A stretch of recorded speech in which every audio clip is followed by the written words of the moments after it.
Hi, everybody. Jim Ostrowski with the Liberty Moving Podcast. Nice, cool morning in Buffalo. Do something a little different today, and we'll see how it turns out. I'm not quite sure. I'm going to try to combine a lot of different ideas. But so, look, I follow everything on TikTok and social media, Twitter, and I'm a little concerned at the amount of divisiveness that's out there. And although I think a good, honest dialogue is important, things are getting pretty nasty, and I'm not sure where it's all going. And these things tend to end up in a bad place. So basically, it seems like every conceivable, as a libertarian, like following Rothbard, I divide the world into society and the state. Society and the state. The state is the coercive sector of life. And society, more or less, is the voluntary sector. So, what is going on in society? Society is, both in this country and globally, society is made up of different groups. These are well-known categories. There's different races, ethnic groups, religions, and there's men and women, and there's different age groups and generations. Now, as a libertarian, in spite of these differences, as long as everyone agrees to act on the basis of liberty and voluntarism, yes, there's going to be conflicts, but the conflicts can be managed and will not break out into violence. So the problem is, we'll get into this a little later, is when the violence comes in, these groups tend to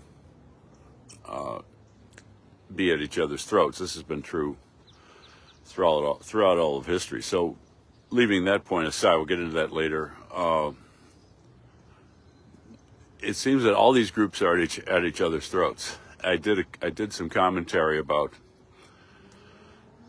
the generations fighting each other, and particularly the silent generation is pretty much moved on. There's still a few. The few took good care of themselves. They're still around, but they're not really much of a factor in the dialogue.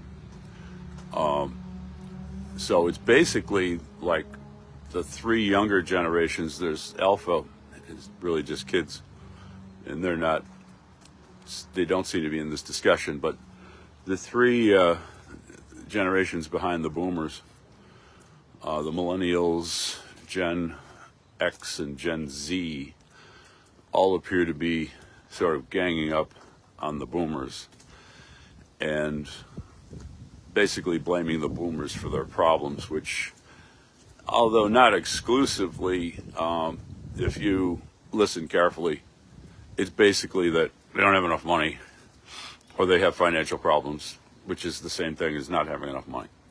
So they're blaming, if you look at the core of it, they're blaming the boomers for not having enough money. So that's a cause of conflict. There's a lot of racial conflict, and this really goes back. We'll talk about that. There's conflict between the sexes. There's a lot of male bashing, of course. That's been true for quite some time. But there's also a lot of female bashing. In fact, some of the female bashers are actually women, and it's just getting it's just getting nasty and ugly out there to the point where there's religious conflict as well, and there's a bit of a freer atmosphere, and people are just coming out of the closet and saying what they think, and I actually think that's good. I argued this yesterday in a private conversation. It's like, I'd rather have this stuff out of the closet, because people are going to think what they think. You can suppress free speech, but people are still going to think what they think.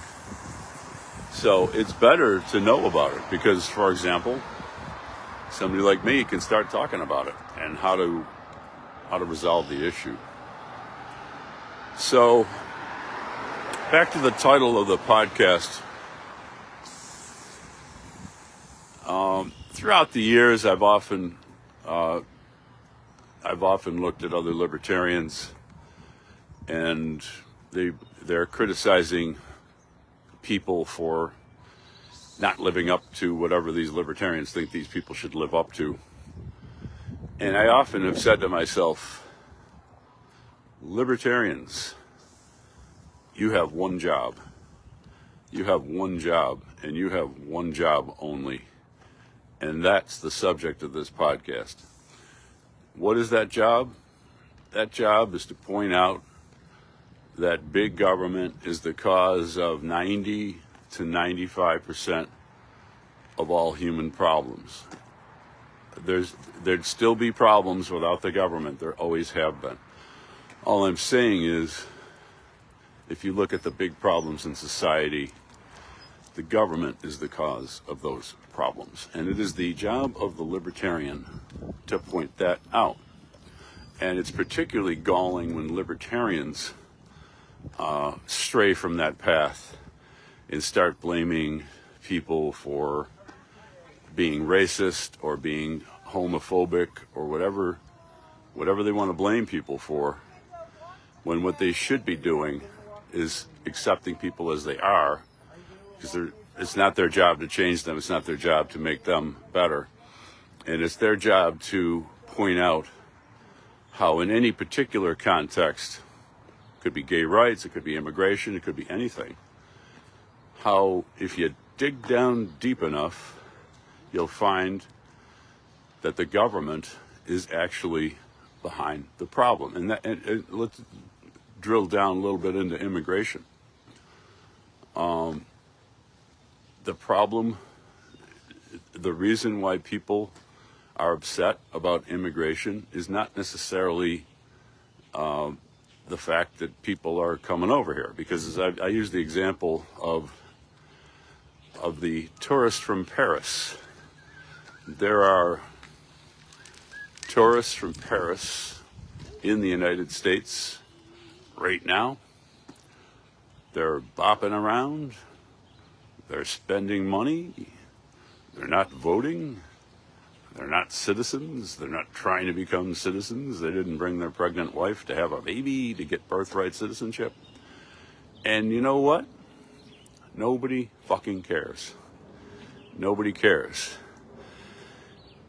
It's the fact that under Biden, a little plane.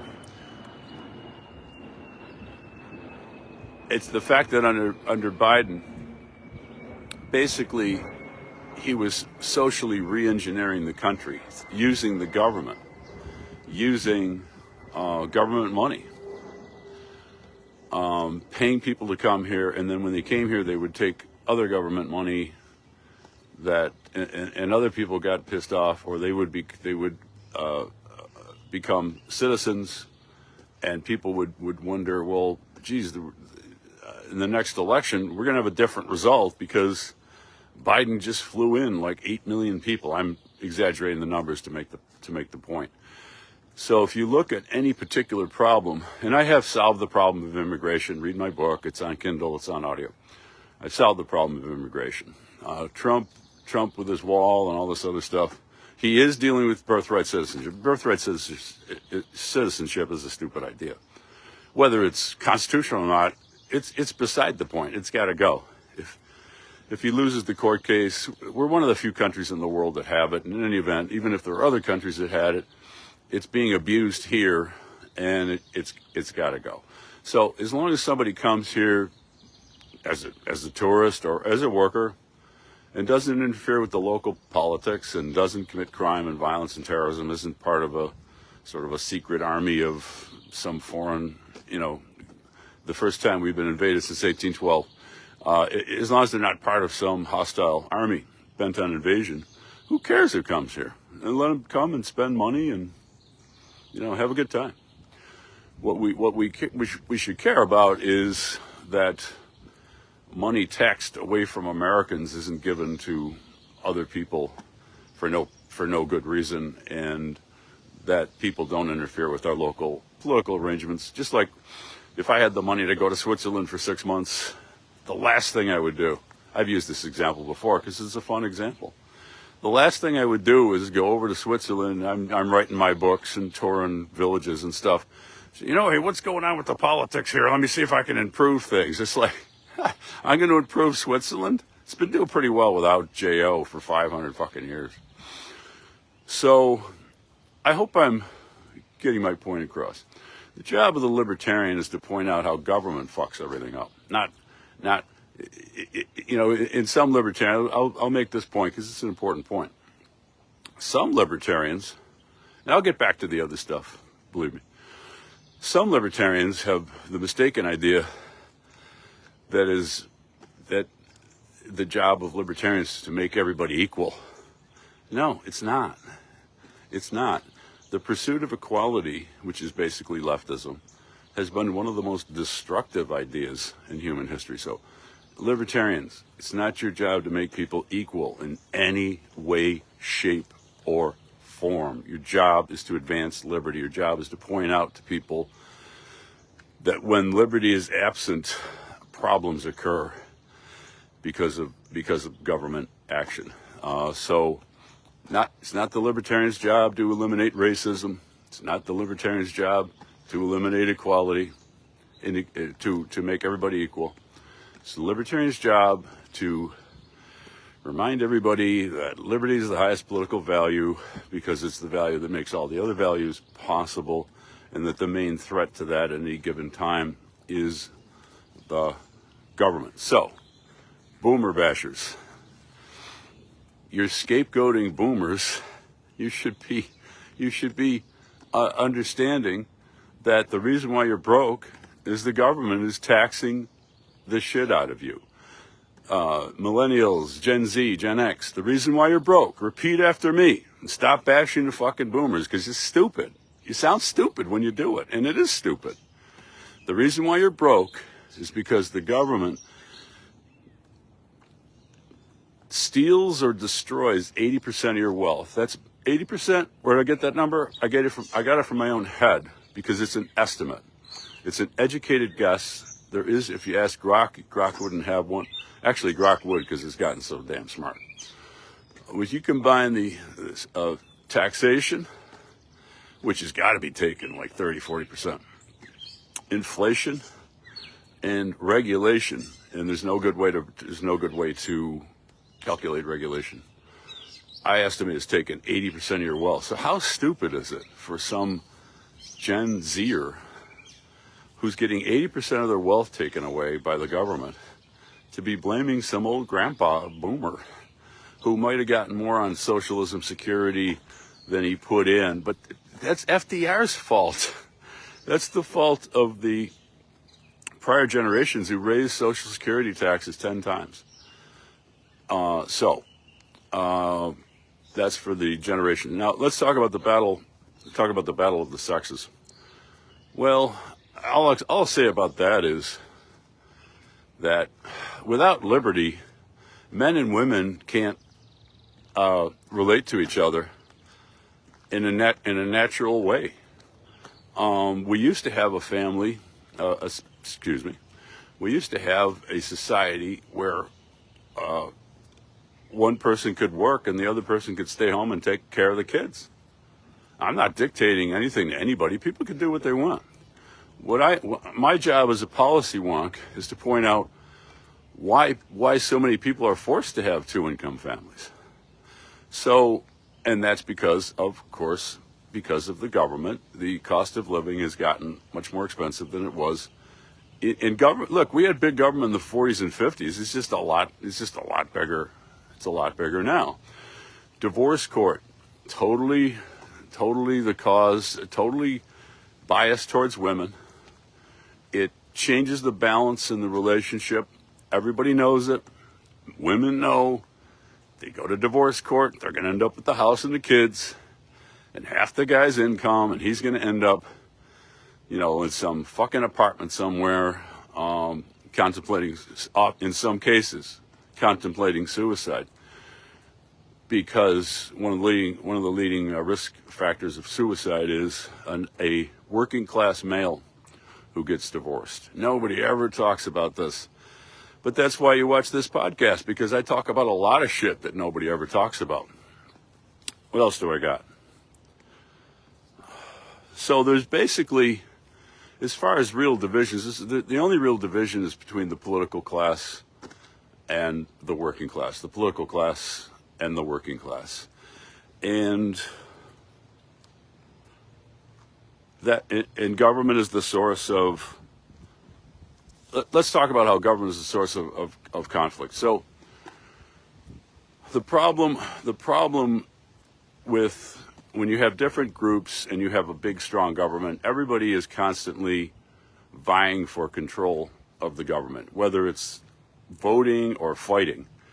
Almost every battle in history has been some group trying to get control of the government, because if they don't get control of the government, the other group's going to get control of the government, and that group is going to have its way and exploit the other group. So again, the only solution to that is to have a very minimal government so that the various groups in society are not obsessed, don't spend all of their time fighting the other groups, trashing the other groups, disparaging the other groups to weaken their political power so that you can get control of the government. And I have an aphorism for this. People get along in the marketplace, but not in the government place. And I notice this empirically. If I walk into Wegmans supermarket on the west side, and of course I'm studying the situation always in addition to shopping, and I notice that all these groups in there, every conceivable religious group, every conceivable age group, every conceivable racial, ethnic group, and religious group, I already said that, are just getting along swimmingly because nobody has to be there, nobody has to stay, all the relationships are voluntary, and really all the people who are shopping in the store are kind of cooperating in order by creating enough money so that Wegmans can have that infrastructure. So the key to solving these disputes that you see on TikTok, which are getting really ugly, is liberty. The key is the marketplace. The villain, as always, is the government. It's not this racial group or that religious group's fault. Ultimately, it's the government's fault. And I think if there's a recognition of that, we could start to solve some of these conflicts. Now, specifically, there's a lot of racial conflict, and I'll delve into that for a minute, and then I'll kind of wrap up a little early. So there's a pushback now. There's some people who believe that the trashing, the blaming of white people for all the problems in society has gone far enough, and they're out there, and they're pushing back hard. So let's talk about why that happened. I remember when that happened. I was there in the 60s, and we all understood that blacks had gotten a raw deal. Blacks had basically gotten a raw deal for 406 years. I wrote a book about it, One of the differences between this podcast and others is that I've usually written a book about it, anything that I've ever talked about on the podcast. So after there was a reckoning in the 60s. Yes, blacks were mistreated. We could have gone two ways. We could have simply liberated black people and allowed them to be free. But we instead chose, we didn't, I didn't, but the people then did. We chose the Great Society. The Great Society was going to use big government to solve all the problems of black people. Well, around about 2014, it became pretty fucking obvious, after 50 years of stagnation and decline in the black community, that this had failed. And so what happened? There's two forks in the road. You could say, wow, the Great Society failed. Why don't we try liberty? Why don't we try allowing black people to be free in their lives, to have economic freedom, to have decentralized political mechanisms where they could control their own neighborhoods. The black people in Buffalo have never, there's this myth, oh, there was a black mayor. No, the black people in Buffalo have never controlled their own situation. It's always been dominated from Washington, Albany, in the Rath building. And the fact that there might be a black man in City Hall, all that means is that there's a black political class. And as I said before, the basic divide is between between the political class and the working class. Well, there's a black political class too, and there's a black working class. So putting a black man in the mayor's office doesn't change the fact that there's a political class exploiting the working class in the black community. And basically, I'll make this point real quick before I forget. The reason why government can't come to the rescue and fix problems among ethnic, racial, religious groups. And the reason is, well, first of all, it's the cause of most of the conflict in the first place. I've gone into that in a number of books. But the problem with the government is, with any government action, there's a winner and a loser. You go into Wegmans and you buy a bunch of apples. You've won. Wegmans has won. It's a mutually beneficial transaction. But when the government tries to solve some problem, oh, good morning. When the government tries to solve some problem, it only has the 6 mechanisms of coercion that I identified in progressivism, mainly taxation, regulation, and inflation. So if the government takes from A and gives to B, Calder versus Bull in the Supreme Court early talked about that, said you couldn't do it. Well, they're doing it anyway. You immediately have a winner and a loser. So anytime the government purports to come in and tries to solve some problem between different groups, it can never do so because the only mechanisms it has are coercion. If the only tool you have is a hammer, everything looks like a nail, and they do nail people pretty hard. So I'm going to wrap up. I'm going to go back to what I said about 2014. So right around 2014, there was a racial incident in Ferguson. It turned out it was overblown and exaggerated. But that turned into this transformation of the country from where we had been making progress from the 60s on race relations. I think everybody would admit that. It was never perfect, but it was getting better. Now race relations started to take to decline, actually, palpably. And everything was like white racism and white superiority. I mean, there's like, somebody's pointed out, there's like 5 white supremacists in the country. And all of a sudden, Joe Biden says that the number one threat in the country is white supremacy. And then there was white privilege. And then there was Black Lives Matter, which is like, as I said in the Libertarian Devil's Dictionary, who are you saying that to and why? I mean, you should say that to the government that has destroyed the black community for the last 50 years. Don't say that to me. Why are you saying it to me? Have I ever manifested by my behavior that black lives don't matter? But by the legal work I've done for many black people over the years, sometimes at reduced rates, sometimes for free. Don't tell me that. That's a provocative statement designed to imply that every white person is a racist. This is not, folks, it's not helpful. It wasn't a good idea. It didn't work. It's not working. So now you have a reaction to all that. Just go on TikTok and you'll know what I'm talking about. A very aggressive reaction too. So before you start saying, "Oh, those damn white supremacists are at it again," ask yourself,